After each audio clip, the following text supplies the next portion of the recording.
Dear students, welcome to all of you to today's class. First of all, a very good morning to all of you.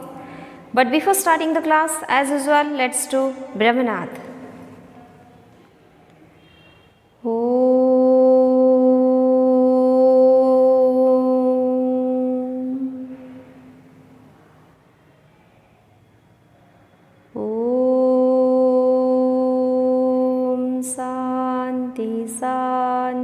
Santi. Open your eyes. So as you know, today we are going to read a new chapter, and this is an one-act play named The Unexpected, written by Ella Atkins. Okay. So dear students, in the previous class we have read up to paragraph number 132.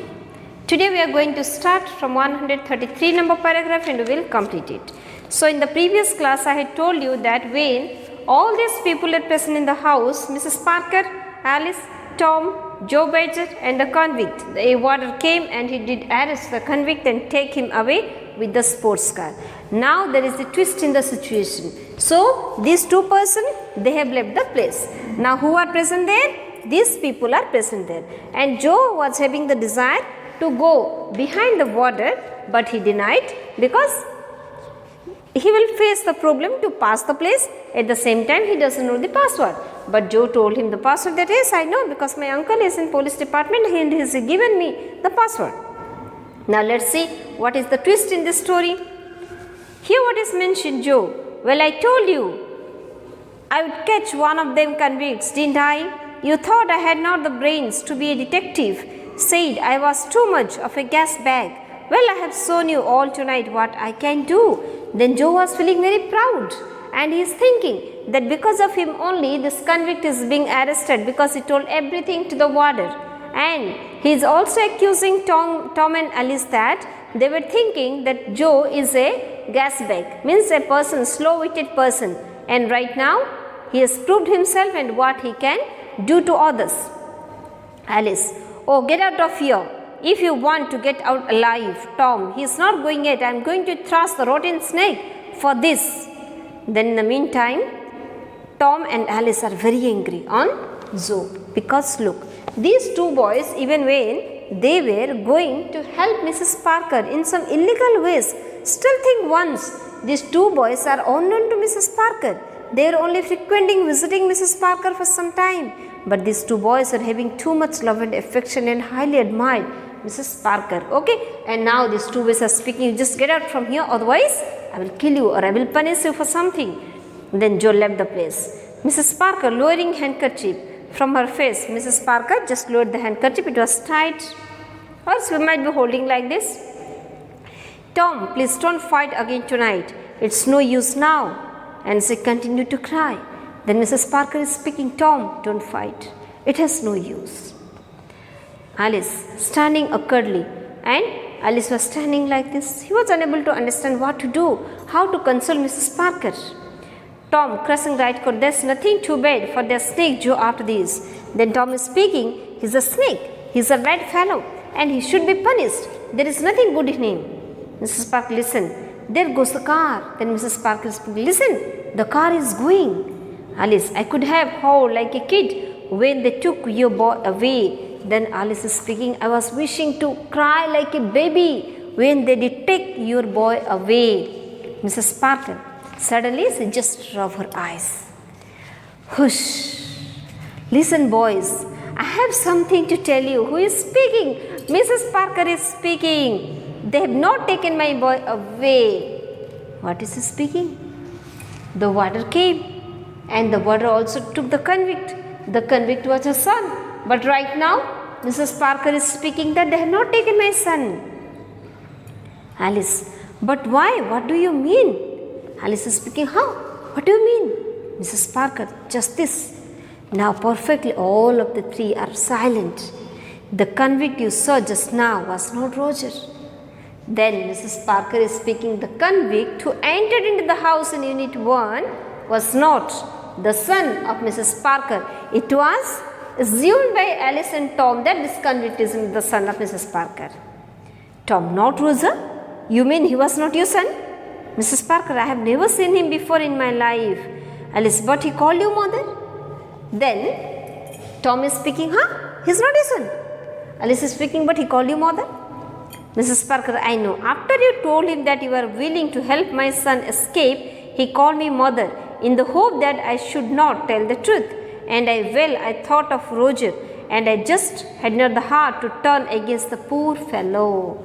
So Mrs. Parker is disclosing the secret. She is speaking that that man is not her son, but he called her as the mother because these two boys, Alice and Tom, were having the desire to help her son, and Mrs. Parker was not having that much of daring to put the convict in problem. That's why she also tried to help the poor person. Alice, then your son didn't escape after all. Then Alice is speaking, it means your son didn't escape. Mrs. Parker, yes boys, Roger did escape. That's just what making me so marvelously happy. Then Mrs. Parker is speaking, yes, my son escaped. That's why I am extremely happy. You see, he was the warder who just now arrested his pearl and took him off to freedom in the Bentley. Bentley is the racing car. Mrs. Parker is speaking, yes, my son escaped, and my son is the warder who did right now take his pearl, means associate, in the racing car. It means, look, who is this warder? This warder is Roger Felton. Understood? And Tom, in great excitement, coming down, leapt up. Mrs. Parker, what? What do you mean? And Tom was quite excited to know actually what had happened. And he is asking, what? What do you mean by it? Mrs. Parker, hush. Not so loudly, means they are not speaking too loudly, slowly she is speaking. Yes, Roger, yes. Roger explained everything to me while we had that minute together in the next room. I told you, in order to bring the parcel and the convict's dress, the warder entered into the room and Mrs. Parker also followed him. In the meantime, that warder who was disguised himself as the warder told everything to the mother.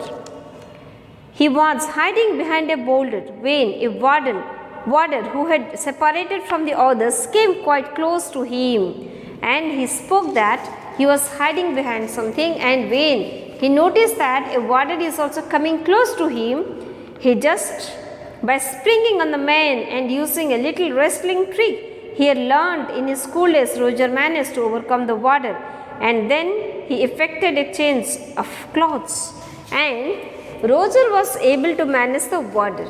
Means, look, he was hiding, a warder came near him, and at that time Roger was able to manage the warder, and he had learned some wrestling trick in the school days, and now he just changed the dress with the warder.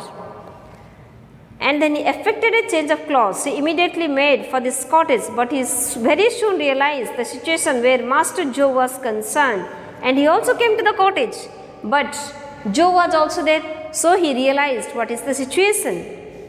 It was a splendid idea of Roger's to command the Bentley as evidence, and it was a serious idea. It was a very splendid, very good idea of Roger to take the sports car as a witness, as an evidence, not witness, as an evidence. Alice, then by this time they are well on the way to freedom, but I say, won't it be awkward if they are stopped on the road?